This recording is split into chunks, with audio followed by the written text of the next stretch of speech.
안녕하십니까, 김영진입니다. 오늘 시장 점검 포인트는 미국 신용등급 이슈하고요. 그와 더불어서 나왔었던 경제지표 때문에 이젠 단기 상승 논리가 좀 훼손되고 있다라는 점, 그 한 가지 하고요. 미국 국채 발행이 이제 일정이 확정이 됐기 때문에 그와 더불어서 부채 이슈가 이제 본격적으로 거론이 될 수 있을 것입니다. 그것에 대해서는 중기 관점 접근이 필요하다는 점, 한번 그 점 두 가지 한번 살펴보겠습니다. 어제 국채 쪽을 보면은요, 이게 10년물 미국 국채 선물입니다. 흐름이 이제 바로 직전 저점, 7월의 저점을 또 테스트하는 국면으로 들어서고 있고요. 다른 나라들도 이제 통화정책회의하고 기준금리 조정들을 하거든요. 그러니까 FOMC 회의는 지났지만 또 다른 나라들의 영향을 받아서 또 이것이 움직일 수 있다라는 점을 생각한다면 7월의 저점, 그리고 3월의 저점, 궁극적으로 여기 작년 11월의 저점, 10월, 11월의 저점, 여기가 가장 중요한 포인트라고 이렇게 말씀을 드렸잖아요. 기준금리를 얼마로 움직이느냐, 이것도 중요한데 실제로 우리가 10년물 국채가 좀 안정적으로 가야지만, 그러니까 10년물 국채를 통칭하는 거죠. 국채의 흐름을 놓고선 볼 때요. 그래서 10년물 국채를 기준으로 보지만 전체적인 국채 시장이 안정이 되는 것이 전체 자산 시장에 미치는 영향이 크다. 이 점을 놓고 본다면은 지금 여기 이 국채 선물 흐름 이 자체가 굉장히 중요한 크리티컬 포인트에 접근하고 있다, 이렇게 봐야 될 것 같습니다. 이것이 이제 돌아서 다시 이제 바닥을 확인하느냐, 아니면 여기서 저점을 더 낮추느냐, 이제 그것에 대한 결론이 이제 이번 달에 잭슨홀 미팅의 분기점을 형성하면서 국채뿐만이 아니라 전체 자산 시장에 영향을 미치는 게 아닌가, 그런 생각을 했었는데, 초반부터 8월 초부터 또 그러한 기술적으로 중요한 레벨에 접근하고 있다, 이 점을 좀 봐야 될 것 같습니다. 어제는 이제 초반에 이 앞쪽에서 국가 신용등급, 미국의 국가 신용등급 얘기가 나오면서 좀 조정세를 보였는데, 항상 그렇듯이 이 9시에 고용지표, 이제 경제지표 나오면서 추가적으로 주르르 흘러내리는 모습. 그러니까 한 이 정도까지는 원래 신용등급으로 계속 이제 조정을 보였었던 그 자리고, 여기 이쪽이 고용지표하고 경제지표, 이쪽이 좀 나타나서 추가적으로 하락을 만들었다. 그래서 국가 신용등급 문제는 뭐 의미가 있네 없네 지금 논란의 여지가 있잖아요. 근데 이제 그거하고 더불어서 더 중요한 것은 이렇게 고용지표 같이 그동안 이제 상승 논리를 만들었었던 골디락스 같은 그런 얘기, 이제 이것이 또 고용지표가 나오면서 좀 약간 훼손되고, 그리고 그러한 점이 단순히 이제 고용지표뿐만이 아니라 다른 지표에서도 나타날 수 있는 것이 아닌가 하는 그런 불안감이 또 나타날 수밖에 없고, 그러면서 한번 충격 먹으면은 기술적으로도 또 훼손되는 그런 모습 나타나죠. 그러니까 아무래도 쉬어갈 자리에서 쉬어간다, 이렇게 봐야 될 것 같아요. 7월에 많이 올랐잖아요. 그러니까 8월은 좀 쉬어갈 수도 있다. 특히나 이제 잭슨홀 여기 24, 25, 26 이때까지는 좀 숨고르기가 나타날 수밖에 없다라고 봐요. 눈치를 봐야죠. 여기서 어떤 일이 벌어질지 모르고 또 어떤 새로운 정책이나 이슈가 나올 수가 있기 때문이죠. 그래서 한번 이 7월 달에 제가 이제 7월 달 요 회색의 블랙아웃 기간 때 이제 이 표를 만들어서 보여드렸잖아요. 7월의 이슈 일정, 그 다음에 이제 8월의 일정. 그래서 빅 이벤트 전반 마무리됐다라고 해가지고 제가 이제 말씀을 드렸을 거예요. 그래서 여러 가지 잡다한 거 좀 정리를 하고 다시 이제 이걸 좀 업데이트를 했는데요. 보시면은 FOMC 미팅이 이쪽 붉은 선, 붉은 박스 25, 26, 그 다음에 이어가지고 22 BOJ 통화정책회의 그렇게 있었다고 말씀드렸잖아요. 그리고 7월에 후반부 국채 공급 일정이 뒤따라왔고요. 그리고 더 중요한 것은 이제 또 다른 포인트가 되는 것이 30일에 경제정책 보고서가 있고 8월 2일에 자금 조달 계획이 재무부에서 확정이 된다라고 말씀드렸잖아요.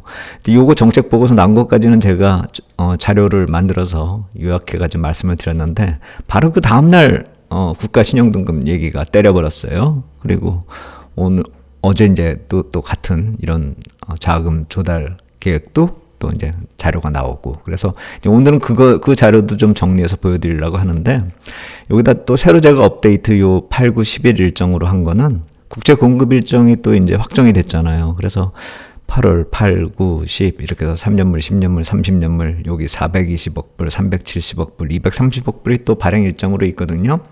가뜩이나 이제 이런 게 있는데 좀 불안한 상황이 계속 지속이 된다면은 국채 발행 일정 제대로 될지도 참 걱정이다 이렇게 봐야 될 것 같고, 뭐 국채 단기물 빌은 이쪽 오늘 밤부터 또 발행해요. 그래서 중장기물은 이쪽에서 8, 9, 10에 있지만 단기물들은 계속 또 발행이 될 것이기 때문에 좀 국채 발행은 계속 부담이다. 그래서 참 이런 신용등급 얘기가 나오는 배경이 또 이런 빚, 그리고 재정적자, 그리고 또 과다한 국채 발행 이런 것들이 얽혀져 있는 그런 상황인데, 또 그 와중에 또 이렇게 국채 발행이 또 계속 되어야 한다라는 점이 상당히 좀 부담이다 이렇게 생각이 됩니다. 근데 좀 흥미롭다라고 생각을 하는 것은 이 자금 조달 계획을 확정할 때 이 자문회의 역할을 하고 있는 그 구성원들이 이 왼쪽에 있는 표고요. 그리고 이제 보통 국채 발행할 때 이 프라이머리 딜러로 그러니까 입찰에 참여하는 그 리스트가 여기 양쪽에 이렇게 있어요. 참 흥미롭다라고 생각을 하는 이유가 뭐냐면 여기 체어맨이 이 시티그룹에서 나온 분이고, 그 시티그룹은 이 프라이머리 딜러에도 여기 있네요. 여기 포함되잖아요. 그리고 여기 또 보면 또 그렇게 포함이 되는 게 뭐냐면은 여기 JP모건요. JP모건은 또 여기도 있고, 그리고 도이치도 있고 여기 있고요. 그리고 또 BOA도 여기 있고, 여기 BOA 여기 있고요. 그리고 모건 스탠리 여기 또 있고. 그러니까 한 절반 정도가 자문 역할을 하고 있는, 그러니까 자금 조달 계획을 확정시키는 데 있어서 전문적인 조언 역할을 하는 그 주체들하고 이 프라이머리 딜러하고 좀 겹치는 사람들이 많다는 점 참 흥미롭죠. 이렇게 자문단하고요, 그 주체들, 구성원들하고요, 또 프라이머리 딜러에도 속해 있는 그런 주체들이 이렇게 재무부 자금 조달 계획에 참여를 하고, 또 피치에서 어떤 얘기가 나왔을 때 그 반박을 하는 그런 발언은 어제 이 JP모건의 제이미 다이먼 회장이 CNBC 인터뷰에서 나왔잖아요.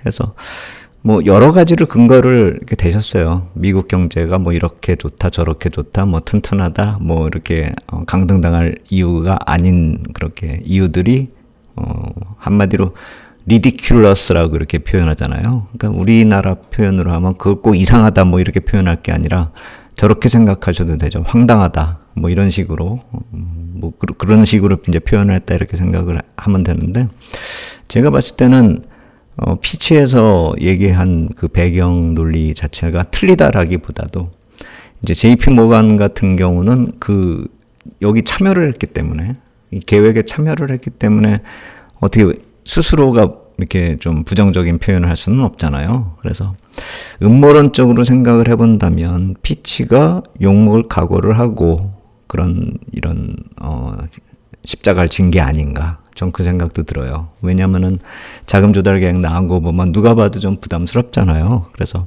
뭐 계획을 저런 식으로 또 짰냐, 뭐 재정 적자 계속 저렇게 할 거냐, 뭐 이런 식으로 비난이 나올 수 있는 순간에 피치가 아예 그냥 판을 뒤집어 버린 거죠.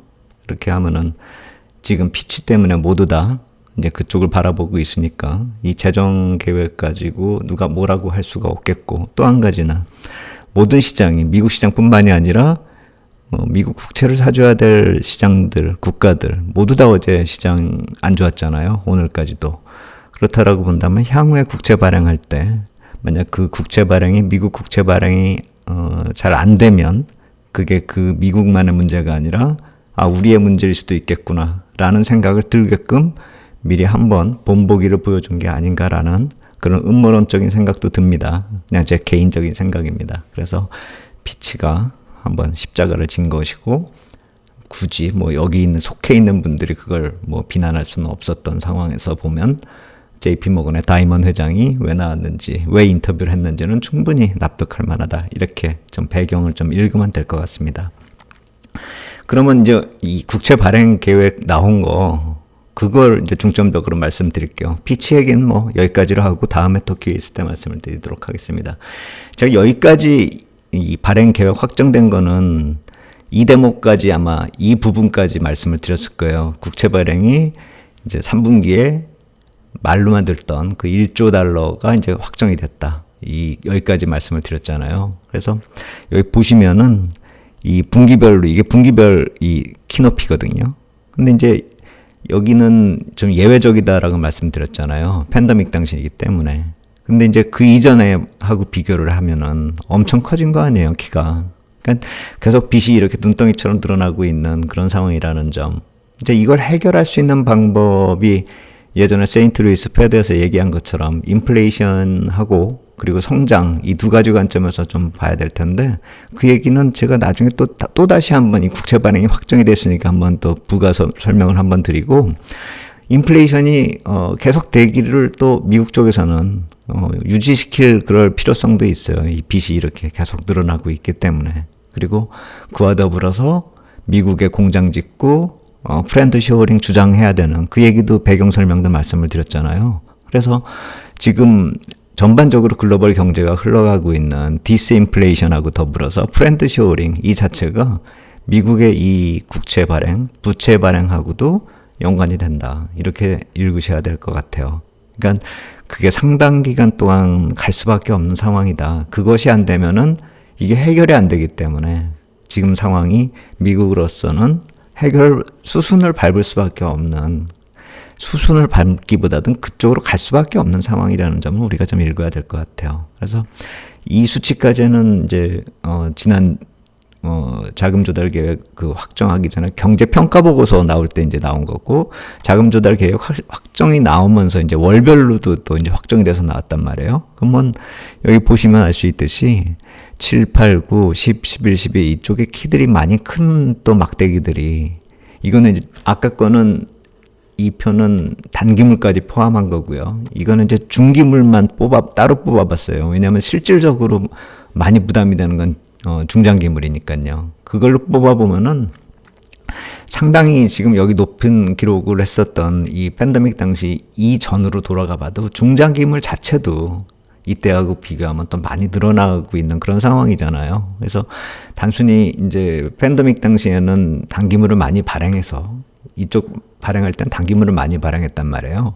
그것 때문에 문제가 생긴 것뿐만이 아니라 중장기물 쪽에서도 문제가 생기고 있다라는 점, 부담이 많이 되고 있다라는 점은 우리가 좀 인식을 해야 돼요. 이 수치 자체가 상당히 부담스럽습니다. 그리고 이 재정 적자도 또 계속 이어지고 있는 그런 모습인데 여기 보시면은 이게 이번에 나온 그 자료입니다. 재무부에서 나온 자료야. 2025년까지 재정 적자가 이제 소폭 증가하고 있는 그런 모습. 그러니까 노란색은 이제 프라이머리 딜러들이 이제 서베이한 것이고, 요쪽에 요 색깔이요. 요거 CBO라고 표시되어 있는 거요. 그건 의회 쪽에서 이제 계산한 것이고요. 좀 진한 색, OMB라고 표시되는 요거요. 요 진한 거. 그건 이제 정부 쪽에서 이제 계산한 거거든요.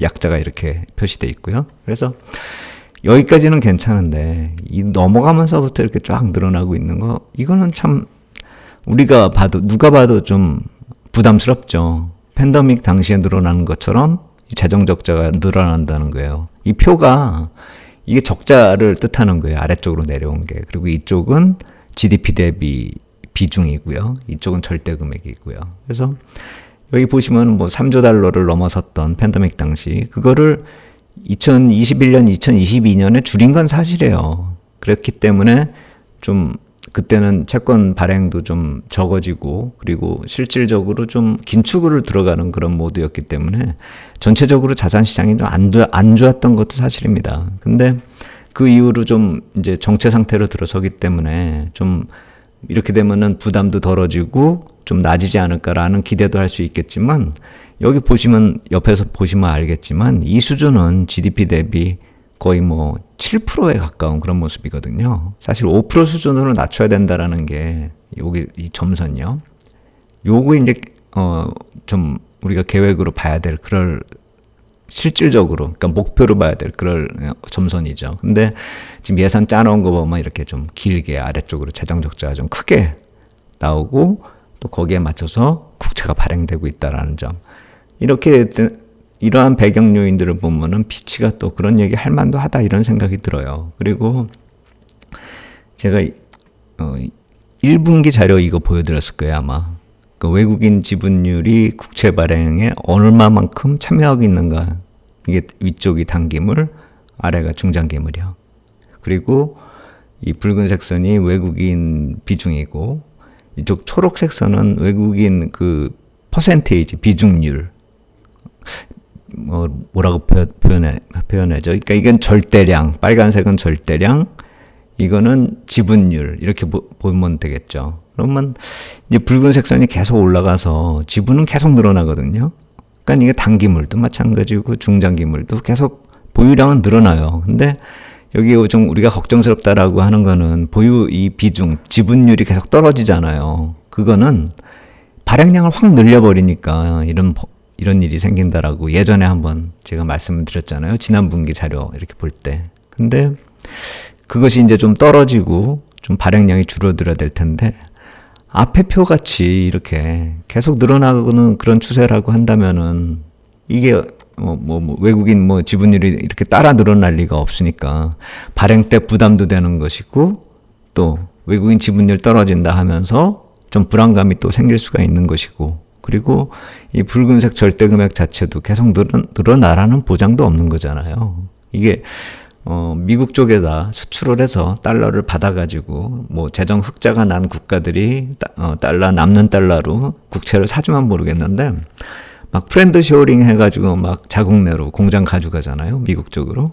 그렇게 된다면 달러를 벌어들여야지 그걸 사둘 텐데 이제 그게 공장들이 다 글로 가버리면은 미국으로 수출해가지고 달러를 벌지 못하면은 국채를 사줄 나라들도 설사 있더라도 그 금액이 줄어들 것이고 또 살 수 있는 나라도 줄어들 수가 있다라는 점을 보면 이게 참 닭이 먼저냐 달걀이 먼저냐 막 이런 식으로 문제가 서로 막 맞물려 들어가는 그런 상황이라는 점을 우리가 놓치면 안 될 것 같아요. 그래서 이 표 자체가 그러니까 여기 재정 적자의 문제하고 그리고 국채 발행은 계속 늘어나는데 외국인들이 계속 사줄 것인가 그리고 이것이 근본적으로 지금 미국의 경제에 있어서 아킬레스건으로 계속 거론이 되는 문제가 될 수 있다라는 점을 생각해 본다면 중장기적으로 이 이슈가 빨리 해결되기는 좀 힘들어 보인다. 계속 주기적으로 거론될 수 있는 문제라는 점을 우리가 놓치면 안 될 것 같고 미국의 국채 발행 때마다 우리가 좀 시장을 좀 눈여겨봐야 될 것 같다. 이런 생각이 듭니다.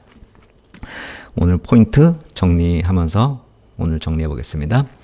고금리가 상당 기간 유지 가능성이 있다. 그것은 왜 그런가? 부채 문제하고 맞물려 있다. 그래서 만약에 이제 금리가 좀 낮춰야 될 그런 상황까지 올라고 한다면은 그 경제 흐름 말고도 미국의 재정 적자 문제하고도 좀 연관돼서 생각을 해봐야 될 것 같아요. 지금 같은 경우는 금리 인하가 내년도에 이렇게 머물러 있는 이유도 어느 정도 이해가 간다 이렇게 봐야 될 것 같아요. 그 얘기는 나중에 다시 더 자세하게 말씀드릴게요. 그래서 국채 투자 요새 좀 관심 가지신 분들이 많은데 이 자산 배분 전략에 있어서 채권 투자 전략이 이게 좀 자금의 성격을 좀 잘 따져가면서 하셔야 될 것 같아요. 만약에 단기적으로 이렇게 시세 차익을 보는 그런 경우를 생각해 본다면은 시세 차익은 그렇게 쉽지 않을 것 같아요. 단기적으로. 중장기적으로 언젠가 내려오겠지라는 식으로 접근을 해야지 이것이 경제가 어떻게 안정이 되거나 금리가 어느 정도 갔기 때문에 금융권이 불안해가지고 금리 인하를 할 것이다. 그렇기 때문에 국채 투자해야 된다. 이런 논리는 좀 맞지가 않는 것 같아요. 예전하고 좀 상황이 많이 틀어졌습니다. 거기에 국채하고 이제 재정 적자 이슈가 맞물려 들어가기 때문에 더더욱 그렇다.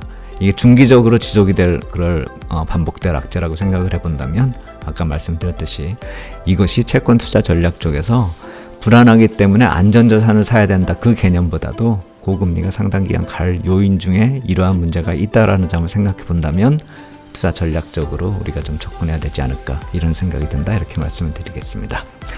오늘 여기까지 하도록 하겠습니다. 감사합니다.